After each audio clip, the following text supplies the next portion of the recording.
जो भी व्यक्ति ध्यान को एक पॉइंट पर केंद्रित करना जानता हो, वो व्यक्ति संसार में किसी भी चीज़ को प्राप्त कर सकता है, सिर्फ और सिर्फ ध्यान और सोच और धारणा की सहायता से। वह व्यक्ति आध्यात्मिक जीवन में कुछ भी पा सकता है। और ध्यान को हमेशा अंडर एस्टिमेट किया जाता है।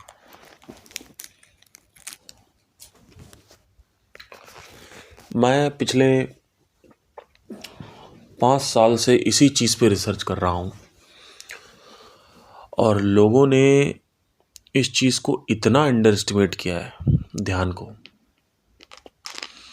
उन्होंने इसको बना दिया है 2 कौड़ी की चीज़।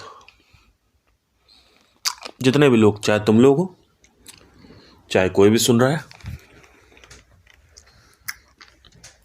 ध्यान को आपने 2 कौड़ी की चीज़ बना दी है। आपने सोचा कि नॉलेज ज़्यादा इम्पॉर्टेंट है, आप सोचते हो स्किल्स ज़्यादा इम्पॉर्टेंट है, एक्शन लेना ज़्यादा इम्पॉर्टेंट है, मेमोराइज करना बहुत इम्पॉर्टेंट है।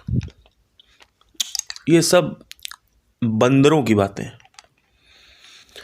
अगर आप ध्यान से ऑब्जर्व करें केवल, तो आप अपने ही जीवन में देख पाएंगे कि जिस भी चीज़ को आप इस समय अपने सामने देख रहे हो, वो सब कुछ ध्यान करने की वजह से आपके सामने आया। ध्यान मतलब मैं मेडिटेशन की बात नहीं कर रहा हूँ। फिर चाहे वो लैपटॉप हो, कंप्यूटर हो, कोई कंप्यूटर टेबल हो, गिटार हो, कुछ भी आपने अचीव किया उपलब्धि आज तक, उस पर आपने करीबन और करीबन काफ़ी समय अपने मन के अंदर उसके साथ समय बिताया है। चाहे वो कोई कंप्यूटर हो, चाहे कोई किताब हो, कुछ भी अचीवमेंट हो आपकी, कोई कपड़ा हो, कोई स्किल हो जो आपको पहले अचीव नहीं हुई थी, अब हो गई। ध्यान में उस ऑब्जेक्ट के साथ, उस वस्तु के साथ अंदर रहने के लिए समझने की कोशिश करना है इसको। उस वस्तु के साथ आप बाद में बाहर रहे हो, पहले आप अंदर रहे हो उसके साथ, अपनी खोपड़ी के अंदर आप उसके साथ रहे हो, तब जाके वो खोपड़ी के बाहर आया है। और यहाँ पे कोई मैनिफेस्टेशन और लॉ ऑफ अट्रैक्शन की बात मत समझ लेना कि मैं सोच रहा हूँ कि आप सोचो मैं बोल रहा हूँ कि ऐसा कुछ भी नहीं है। इनफैक्ट ध्यान इतनी खतरनाक चीज़ है कि अगर आपका ध्यान वन पॉइंटेड हो जाए तो अभी तत्काल में, इसी क्षण आपके सामने वो रास्ता आ जाएगा। तत्क्षण जो रास्ता आप ढूंढ रहे हो, जो भी रास्ता, जहाँ भी आप फंसे हुए हो। सबसे पहली चीज़ तो मैं आपको बता दूं कि मैं कई लोगों के साथ वेबिनार कर चुका हूँ, लोगों के साथ उठना बैठना मेरा रहता है। लोगों के पास सिर्फ और सिर्फ हार्डली 10 में से 1 आदमी के पास एक सवाल होता है बस। 9 लोगों के पास कोई सवाल ही नहीं है। अगर मैं अभी आपको सामने बुला लूं, 100 लोगों को सामने बुला लूं मेरे सामने, और उनसे पूछूं क्या सवाल है तुम्हारा, तो उन लोगों के पास सवाल ही नहीं है, प्रश्न ही नहीं है उनके पास। आप सोचिए ये इतने वेल्ले लोग हैं। 100 में से हार्डली 1 आदमी के पास कोई सवाल होगा कि सर ये वाले सवाल का जवाब। कोई सवाल नहीं, सवाल ही नहीं। आप मेरे से पूछो, मेरे पास 50 सवाल है अभी इस वक्त। हर समय मेरे पास 50 सवाल रहते हैं, हर समय। और सवाल नए नए आते जाएंगे, नए नए जाते जाएंगे। समझ रहे हो? अब आप कहोगे सवाल से मैनिफेस्टेशन का क्या इसमें वो आ रहा है लिंक? यही तो चक्कर है। चक्कर क्या है कि देखिए, ध्यान की असीमित शक्ति जब आप तब समझोगे जब आप दार्शनिक बन जाओगे। और कहीं ना कहीं आप लोगों के अंदर दार्शनिक का थोड़ा बहुत अंश है, तभी आप यहाँ पे मेरे को सुन रहे हो। मैं आपको बताना चाहता हूँ कि अगर आप बैठ के तीसरी आंख पे ध्यान देना चालू कर दे तो तीसरी आंख खुल जाती है, यानी आज्ञा चक्र जो है वो खुल जाता है। उससे कुछ होता नहीं है, ये मत सोचो कोई पावर आ जाएगी, ये सब कुछ नहीं। कहने का ये तात्पर्य है कि किसी भी चक्र पे अगर ध्यान दिया जाए तो चक्र खुल रहा है। और साथ साथ हमने कहावतें भी सुनी है, what ever you focus on it expends. तो कुछ तो होगा कि आपकी सांसारिक वासना पूरी हो सके। चक्कर क्या है, जितने भी बड़े एंटरप्रेन्योर हैं, बिलियनियर्स, मिलियनियर्स, फोर्ब्स लिस्ट में जो टॉप 500 में आते हैं, उनमें पता है लोग और आप में डिफरेंस क्या है? ध्यान का। और मैं जब ध्यान की बात कर रहा हूं तो मैं उस ध्यान की बात नहीं कर रहा हूं कि मेरा ध्यान मेरे काम पर रहता है। नहीं नहीं नहीं नहीं, मैं वो नहीं बात कर रहा हूं। मैं कह रहा हूं कि आपके पास 24 घंटे में आपकी खोपड़ी के अंदर क्या है, क्या चल रहा है, मैं उस ध्यान की बात कर रहा हूं।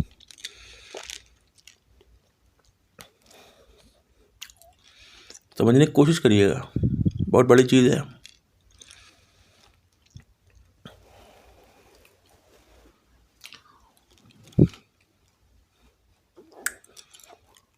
इट इज नॉट कि आप कोई चीज प्रैक्टिस कर रहे हैं तो आप कह रहे हैं हम ध्यान में हैं।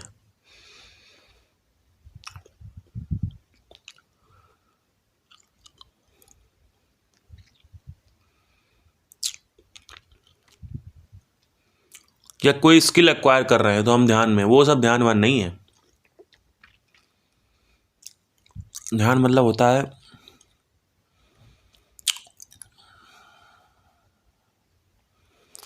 जब आप किसी चीज को वन पॉइंटेंटली, एक पॉइंट से अपने मन में एक प्रश्न है,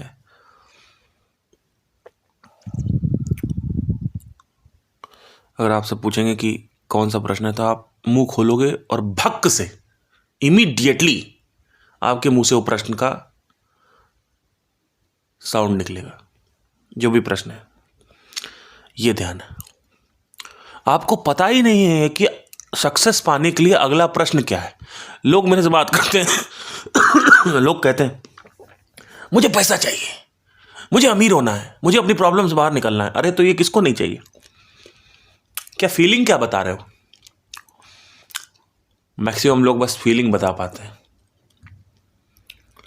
फीलिंग बता रहे हैं मुझे पैसा कमाना है। उनसे पूछो कि क्या प्रश्न है आपका? पता नहीं, पैसा कमाना। प्रश्न क्या है? पता नहीं। प्रश्न क्या होता है? प्रश्न भी पूछा जाता है क्या पैसा कमाने के रास्ते पे? कोई मतलब नहीं।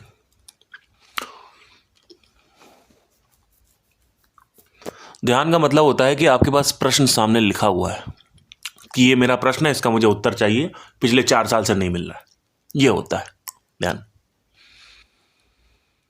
और अब आपकी सारी एक्टिविटी उस प्रश्न के उत्तर को ढूंढने में लगी होगी, चाहे वो आंतरिक ओवर थिंकिंग हो और चाहे बाहरी कोई एक्टिविटी हो, कोई कर्म हो। वो है ध्यान, कि सारी की सारी ऊर्जा उस एक प्रश्न को हल करने में लगी हुई है। ये ध्यान है। लेकिन लोगों के पास प्रश्न ही नहीं लिखा हुआ है। लोग फीलिंग बताते हैं, मुंह खोलते भक्क से फीलिंग बता देते हैं, करोड़पति बनना है। ठीक है भाई, मुंगेरी लाल के हसीन सपने, उससे क्या होगा? उसके बाद उनको क्या क्या चाहिए वो बताते हैं। रेंज रोवर चाहिए, वो सब पता है उनको कि एक आईफोन चाहिए, एक बंगला बनाना है, ट्रैवल करना सर, ट्रैवल ठीक है, और कपड़े खरीदने महंगे महंगे, और कंप्यूटर बनाना बढ़िया, और PS5 लेना है, और कार लेनी 10-12, और कोरोला लग्जरी कार सारी BMW, ये वो दुनियादारी सब लेनी सर, सब लेनी। और नहीं सर, पता नहीं और क्या, और बाकी है वो प्राइवेट है, वो नंगी लड़कियों का स्पर्श करना, लेकिन वो आपको क्या पता है, शर्म आती है।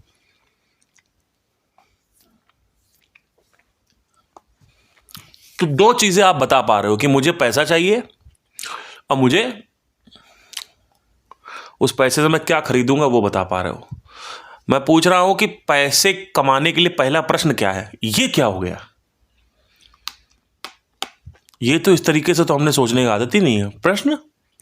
प्रश्न पूछना पड़ता है क्या। हमने तो सुना था बुक्स पढ़ना पड़ता है, प्रैक्टिस करनी पड़ती है, एक्शन लेना पड़ता है। हमने तो आज तक ये सुना था कि take action today, don't waste your time, ये सब सुना था हमने। ये प्रश्न पूछना तो आज तक शार्क टैंक में भी नहीं सुना हमने, और ना ही किसी बड़े बिजनेसमैन के मुंह से सुना है कि प्रश्न लिखना पड़ता है, पूछना पड़ता है। आप अनोखे अपना बता रहे हो। हाँ, यही तो चक्कर है, क्योंकि और घोंचू हैं, बाकी लोग घोंचू हैं। मैं टीचर हूं, बाकी टीचर लेने का ठेका नहीं लिया जेफ बेजोस ने आपको। बाकी इलॉन मस्क ने वो अगर टीचर हो जाएंगे तो वो भी इसी पे आ जाएंगे, क्योंकि वो ब्रेक डाउन कर दिया ना, सिखाते कैसे हैं। अब वो आपको बैठ के ये थोड़ी बताएंगे कि हम क्या करते, कैसे हम सक्सेसफुल हुए। वो तो यही बताएंगे बुक्स पढ़ो। आपको क्या पता कि वो बुक्स क्यों पढ़ रहा है। वो बुक्स उत्तर ही ढूंढने के लिए तो पढ़ रहे हो उस प्रश्न का। लेकिन आपने तो आज तक सुना नहीं, ना शार्क टैंक पे सुना है। कब आपने शार्क टैंक पे सुन लिया प्रश्न पूछो कि बिजनेस करने के लिए, बिजनेस बनाने के लिए क्वेश्चन पूछना पड़ता है खुद से। कब सुना आपने, बताइए।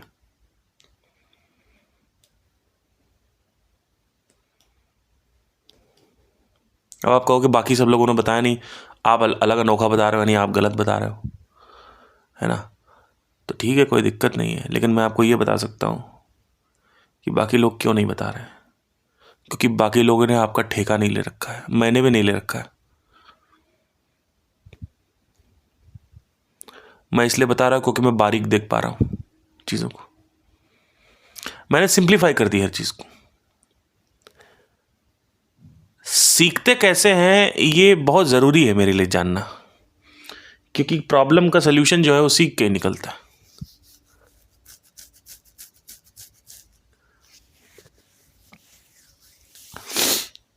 अब ये हो गया तब जब आपको बाहर कुछ अचीव करना है, अंदर कुछ अचीव करना है तो ज़रूरी नहीं है कि प्रश्न होना चाहिए।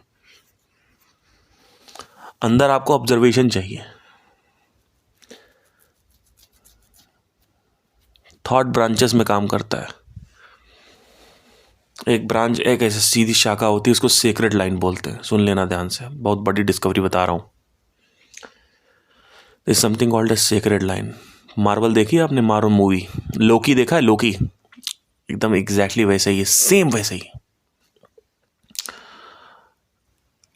एक सीक्रेट लाइन सीधी जा रही हो। जब तक आप उस पर चल रहे हो तब तक टॉपिक चेंज नहीं हो रहा है या थॉट ब्रांच आउट नहीं कर रहा। जैसे ही आप उस पर चलोगे थॉट ब्रांच आउट करेगा। जैसे मैंने चालू किया कि मैं, आज का टॉपिक है how to learn quantum physics, तो ये अभी सीक्रेट लाइन पे है। मैं चलता गया, फिर एकदम से मैंने आपको एक कहानी बताई। आज से 3 साल पहले एक ब्रांच खुल गई, ये ब्रांच खुल गई एक नई, और उसके बाद ब्रांच के अंदर एक और ब्रांच खुलेगी, फिर वापस वो सीक्रेट लाइन पे आएगा, सीक्रेट ब्रांच पे, जिसको सीक्रेट ब्रांच बोलते हैं। एक उद्देश्य है, स्टार्टिंग पॉइंट ये है कि क्वांटम मैकेनिक्स को नहीं जानते हैं, एंड पॉइंट ये क्वांटम मैकेनिक्स को जानते हैं। ये अब इतना देखने के लिए आपको अंदर ऑब्जर्व करना पड़ेगा, तभी तो इसका प्रत्यक्ष प्रमाण होगा आपको। अब इसमें क्वेश्चन कहां से आ गया? लोग कहते हैं कि संदीप महेश्वरी भी क्वेश्चन की बात करते हैं, और उन्होंने ऑब्जर्वेशन नहीं बोला तो क्या हो गया? वो तो बट ऑब्वियस है कि ऑब्जर्वेशन भी रहेगा। अरे घोंचू, क्वेश्चनिंग की जरूरत ही नहीं है हर कई जगहों पे। क्वेश्चनिंग की कहीं सिर्फ वहां जरूरत है जहां पे लॉजिकल क्रिएटिविटी काम कर रही है, जहां पे लॉजिकल माइंड लगाना है, जहां कुछ समझना है, वहां पे क्वेश्चनिंग की जरूरत होती है। Most of the time question की जरूरत नहीं होती। आप कोई भी फिल्म स्कूल में चले जाओ, आप कहोगे मुझे एक्टिंग सीखनी है, मुझे गुस्से की एक्टिंग करनी है, तो पता क्या बोलेंगे आपसे? जाके वो सामने एक टीचर है, वो गुस्से की एक्टिंग सिखाते हैं, जाओ उनको ऑब्जर्व करो, उनके चेहरे को ऑब्जर्व करो। आप एक्टिंग स्कूल में घुसोगे, आपको लोग कहेंगे इनको स्कैन करो, इनको मॉनिटर करो, इनको ऑब्जर्व करो, इनको देखो, इनके फेसेस को देखो, वही फेस तुम्हें बनाना है। इसमें क्वेश्चन कहां से आ गया?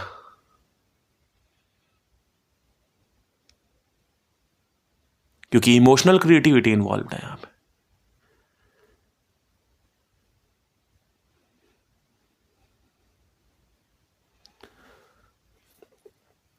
जितना ज्यादा आप बारीकी से देख पाते हो उतने ही अच्छे एक्टर बन पाते हो। और क्यों नहीं समझ में आता, ये कितनी बड़ी चीज है ये।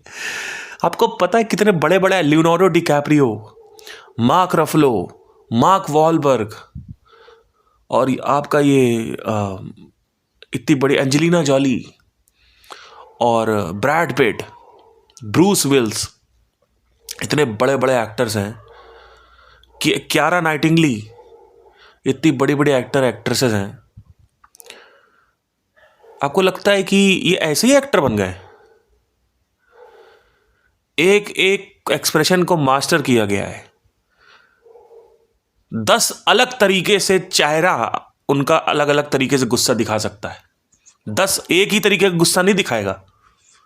10 अलग अलग तरीके के गुस्से वो अभिनेत्री या वो अभिनेता अपने चेहरे से दिखा सकता है। इसके लिए कितनी ऑब्जर्वेशन चाहिए पता है आपको? क्वेश्चन कहां से आया यहां पे?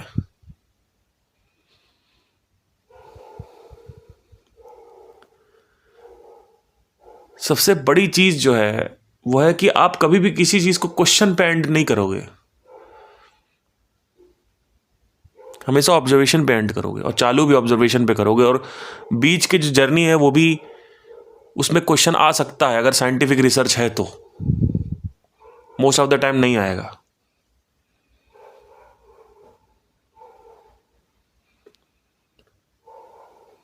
संदीप जी कहते हैं कि इतना क्वेश्चन करो कि आगे क्वेश्चन की पॉसिबिलिटी ही ना हो। मैं ये कह रहा हूं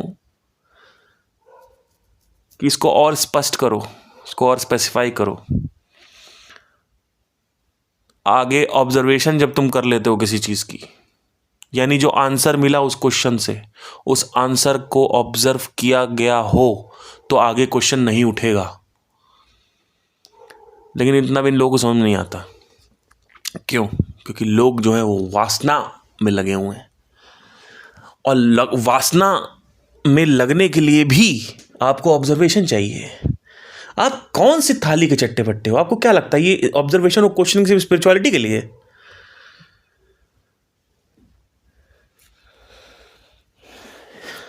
मैं आपको एक किस्सा बताता हूं, बड़ा गहरा।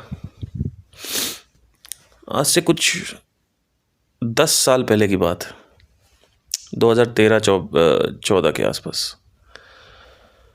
मैं एक हरकत सीख रहा था संगीत में, और वो हरकत मेरे को आ नहीं रही थी। एक संगीत का अंश है, वो मैं सीखने की कोशिश कर रहा था, गायकी का। वो गायकी का अंश मेरे गले में नहीं आ रहा था। बहुत सारे गुरु आए चले गए, बहुत गुरु आए, 2-3 गुरु आए चले गए। मेरा दिमाग ख़राब था। 2008 से मैं उसी चीज़ को रिसर्च कर रहा था, उसको समझने की कोशिश कर रहा था कि मुझे ये मेरे गले में चाहिए, मुझे ये मेरे गले में चाहिए, लेकिन वो आ नहीं रही थी। 2008 से 2014 हो गया, 6 साल हो गए, वो चीज़ नहीं आई। अब ये समझ लीजिए, एक मिनट जरा मसाला खा लें।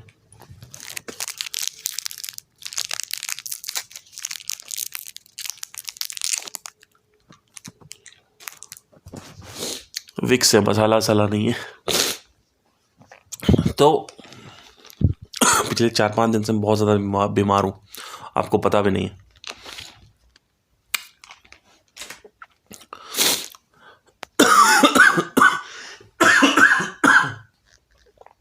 छह साल हो गए, वो चीज़ मेरे गले में नहीं आ रही थी। एक दिन मैं उसके साथ प्रॉपरली बैठा, उसको सुना, उसको स्लो किया और स्लो किया और स्लो किया, और सुनता गया। फिर उसको अटेम्प्ट किया, फिर नहीं आया, फिर स्लो किया, फिर ऐसे करते करते रोज़ उसके पास बैठता था। मैं रोज़ बैठता था उसके पास, आता नहीं था लेकिन बैठता था मैं उसके पास, उस हरकत के पास, उस गायकी के अंश के पास में बैठता था। आती नहीं थी लेकिन बैठता था, ऐसे ही बस, पता नहीं क्यों, बस बैठना है, मुझे नहीं पता, पागलपन था। वो बैठना है, नहीं आ रहा कोई बात नहीं, बैठो, तो बैठना तो तुम्हारे हाथ में है ना। मैंने कहा मेरे हाथ में बैठना तो है ना, कि बैठ के उसको सुनना तो मेरे हाथ में है ना। अपनी तरफ से तो मैं 100% दूं कि अय्याशी करूं जाके।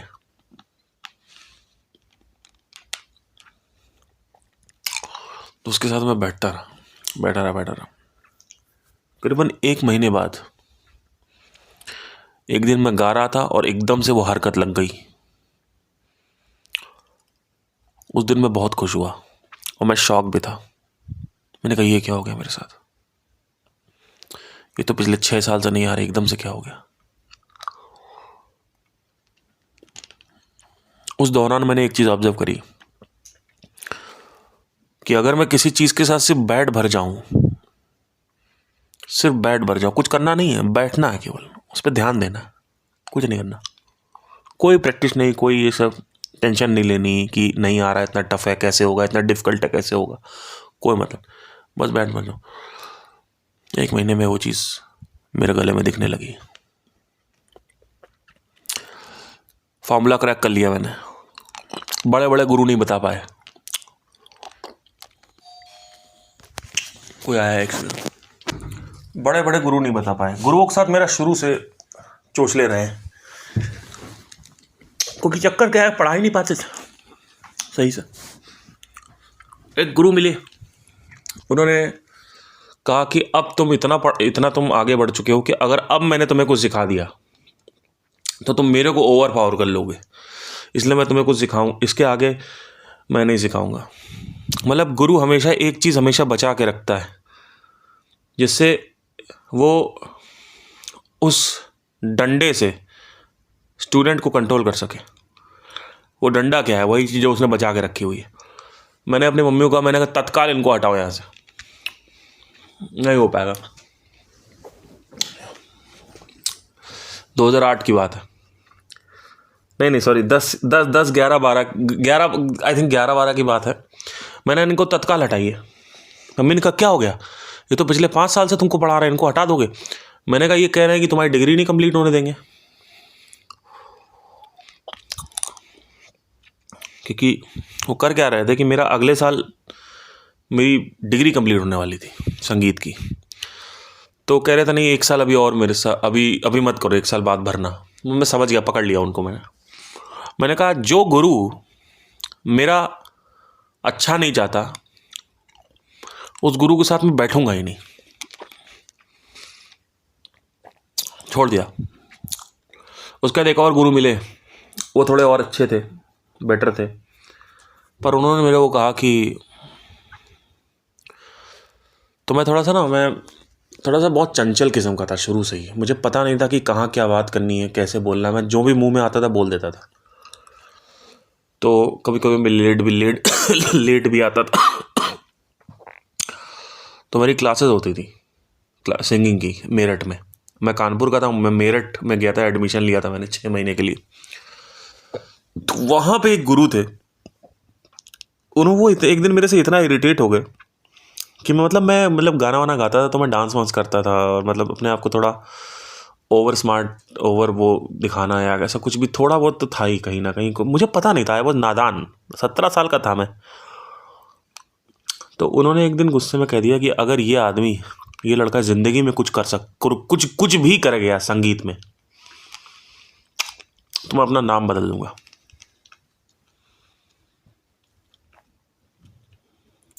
उस दिन मेरे को इतना बुरा लगा, और सिर्फ इस वजह से कहते थे क्योंकि मेरे गाने में फील नहीं आती थी। मैं गाना गाता था, मेरे गाने में फील ही नहीं आती थी।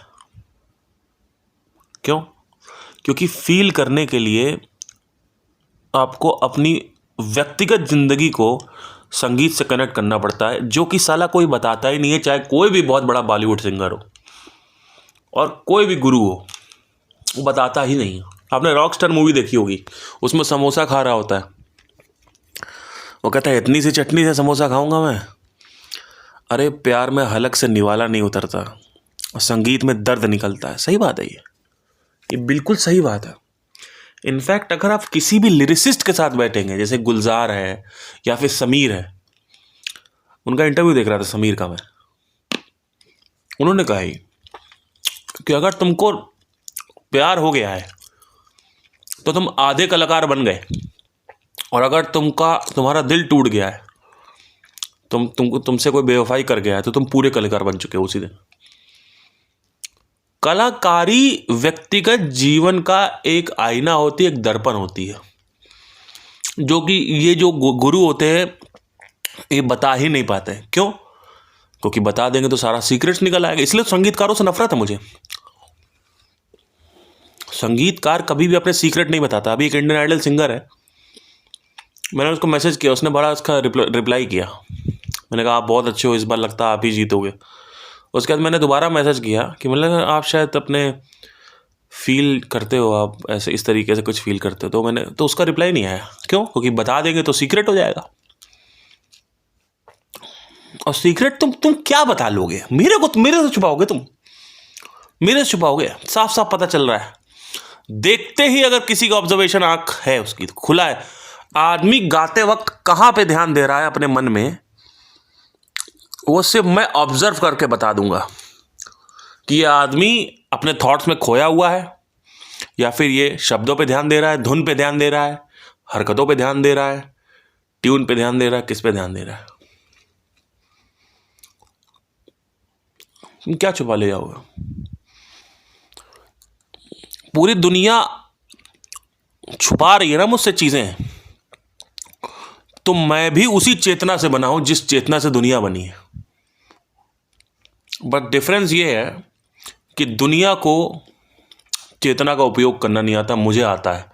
और जिसको उपयोग करना आता है वो दुनिया कितना भी छुपाए, वो आदमी देख के करोत के निकाल लेगा आपसे। आप कितना भी कपड़े पहन के रखो, आपके कहां कहां तिल है शरीर में वो पता चल जाएंगे। हाइपोथेटिकली बता रहा हूं, मतलब लिटरली शरीर में तिल नहीं दिखेंगे। मतलब बता रहा हूं आप कि आप कितने पानी में है सिर्फ ऑब्जर्वेशन से बताया जा सकता है। आप छुपाते रहो, यही किया दुनिया ने। तो ध्यान की पावर इतनी तेज है कि जब आप ध्यान करना चालू करते हैं, ध्यान मतलब क्या, मैं उस ध्यान की बात नहीं कर रहा हूं जो मेडिटेशन वाला है, मैं एक्टिव मेडिटेशन की बात कर रहा हूं। कि अगर आप किसी चीज़ को ऑब्जर्व कर रहे हैं तो उसके लेवल्स होते हैं। जब आप शुरू में ऑब्जर्व करेंगे तो आप बड़ा छोटी छोटी इन्फॉर्मेशन आपके पास आएगी।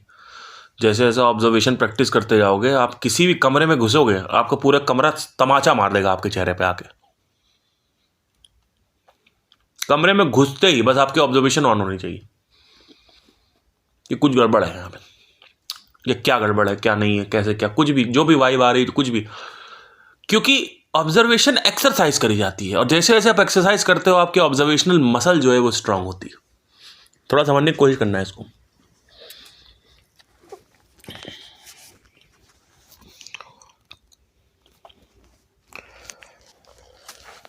तो जब मैंने पहली बार वो जो हरकत थी वो मेरे को नहीं आ रही थी और मैंने उसको ऑब्जर्व किया, मेरे को आई, तो वहाँ से पता चला कि ऑब्जर्वेशन की पावर क्या है। कि आप किसी चीज़ के साथ बैठ जाइए अकेले। जैसे एकलव्य है, एकलव्य को किसी ने सिखाया नहीं, लेकिन एकलव्य इतना अच्छा सीख गया कि उसको अंगूठा दक्षिणा करना पड़ा।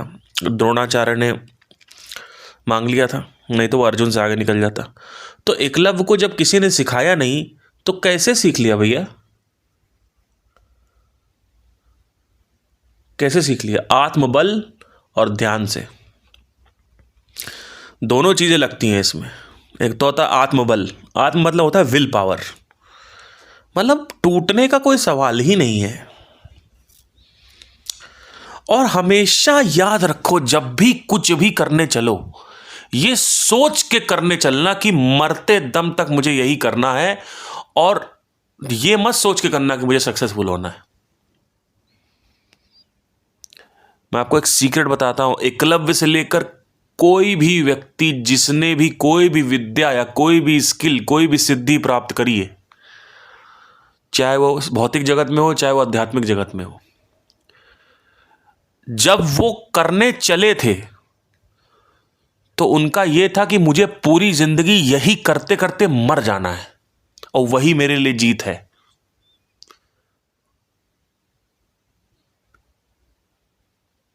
लोग पूछते थे मेरे को, जब मैं डिजिटल मार्केटिंग स्टार्ट कर रहा था तो लोग पूछ रहे थे कि अगर नहीं हुआ तो क्या होगा, अगर इसमें कुछ नहीं कर पाए तो क्या होगा। मैंने कहा तो यही करते करते मर जाएंगे, तो इसमें तो टाइम वेस्ट कर दिया आपने पूरी जिंदगी। हमने कहा हाँ, यही टाइम वेस्ट है, इसको टाइम वेस्ट ही तुम समझो पापी। तुम्हारे जैसे लोगों नहीं समझ में आएगा ये टाइम वेस्ट ही है, यही करके मैं मरूंगा। लेकिन सक्सेसफुल नहीं हुए, हाँ तो क्या हुआ, फेलियर मरूंगा, यही करते हो मरूंगा। अब बताओ। तो लोगों को समझ नहीं आता कि जब सक्सेसफुल हो गए ही नहीं तो पूरी जिंदगी करके मर गए, तो फेलियर मर गए ना।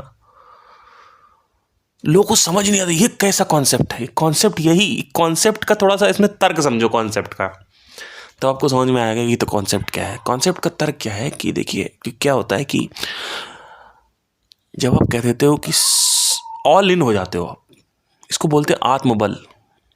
क्योंकि कोई भी चीज़ आप डिसाइडेड तो है नहीं कि भाई कि आपसे मैं पूछूं कि आप सक्सेसफुल हो जाओगे या फेलियर हो जाओगे, कुछ डिसाइडेड नहीं है। सब कुछ करने के बाद भी आपकी सक्सेस डिसाइडेड नहीं होती है। कि आपने पूरे इतिहास की सारी किताबें पढ़ डाली, आपने बहुत सारी मेहनत करी, जरूरी नहीं है आपको सक्सेस मिले। तो कोई चीज निश्चित है नहीं, सर्टेन है नहीं, लॉ ऑफ अनसर्टेनिटी अप्लाइड है। तो ऐसे में आप अनसर्टेनिटी को ही तो गोल मान के काम करोगे। अगर आप सर्टेनिटी को गोल मान के काम करने लगोगे तो क्या होगा, निश्चितता को क्या होगा, आप काम ही नहीं कर पाओगे। तो जब एकलव्य ने धनुष उठाया और द्रोणाचार्य की प्रतिमा बनाई और उसके सामने उन्होंने अभ्यास करना चालू किया, तो दो चीज़ उसके पास खड़ी हुई थी साफ साफ चीख चीख के, वो थी आत्मबल, विल पावर। विल पावर ये कहती है कि आपको काम करना है और अपना 100% करना है। कब तक करना है, जब तक आप मरोगे नहीं। तो सक्सेस नहीं हुए तो क्या, उससे कोई मतलब ही नहीं है। आपको तब तक करना है जब तक आप मरोगे नहीं। सक्सेस नहीं हुए तो क्या होगा, उससे कोई मतलब नहीं है, वो है ही नहीं एजेंडा आपके उसमें, वही आपकी सक्सेस है। आप करके मर गए, वही आपका कर्म था, आप कर्म करके चले गए। उस कर्म का आपको सक्सेस मिले या फेलियर मिले, उससे कोई मतलब नहीं है। आपको मरते दम तक यही करना है, ये होता है आत्मबल। और जो व्यक्ति इस धारणा के साथ काम करता है, वो व्यक्ति विदिन 5 years वो चीज़ अचीव कर लेगा। वो तो कहने की बात है कि लास्ट तक मर जाओ वो तो कहने की बात होती है जिससे आपका आत्मबल टूटे ना। लेकिन एक्चुअली डेटा क्या है, डेटा ये देखा गया है कि 99.9% पॉसिबिलिटी होती है कि 5 साल के अंदर आपको अचीव हो जाएगा, आपने अगर धारणा बना ली उस चीज़ की। तो ध्यान, धारणा, समाधि, 3 चीज़ें होती हैं, ठीक है। और आत्मबल बहुत चीज़ है, जरूरी चीज़ है इसमें और ध्यान से क्या क्या अचीव होता है आपको कुछ नहीं पता। मिस्टिकल सारी चीज़ें ध्यान से अचीव हो रही हैं। ऐसी ऐसी चीज़ें मिस्टिकल है जिसकी कोई सीमा नहीं है। मैं बताने चलूँगा तो आप कहोगे बताओ ये सब बातें तो विश्वास भी नहीं होती।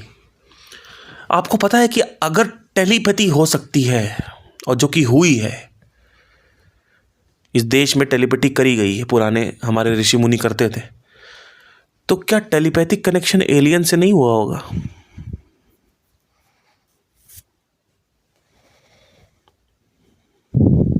अब टेलीपैथी होती क्यों है, अब समझ में आ रहा है लोगों को। सब कुछ जुड़ा पड़ा है।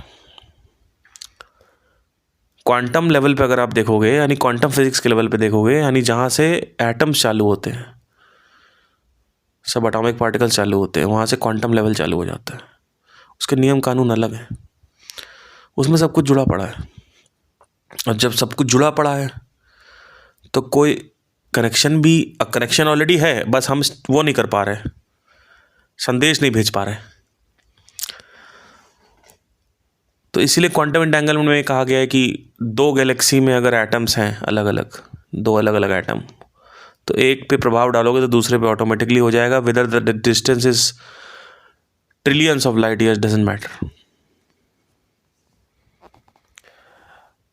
तो क्वांटम एंटेंगलमेंट की वजह से जो टेलीपैथिक कनेक्शन हुए हैं एलियंस के साथ, ऑलरेडी हमारे ऋषि मुनि हो गए, उसमें ऑलरेडी कई संदेश भेजे जा चुके हैं। और अगर आपको एलियन को समन करना है प्लैनेट अर्थ पे, तो सिर्फ और सिर्फ आपको टेलीपैथी आनी चाहिए, और आप एलियन को समन कर ले जाएंगे, ये कहते हुए कि इस पूरे के पूरे प्लैनेट में धज्जियां उड़ चुकी हैं, जितनी जल्दी आके आप यहाँ पे इसको बाईपास कर लें उतना अच्छा है।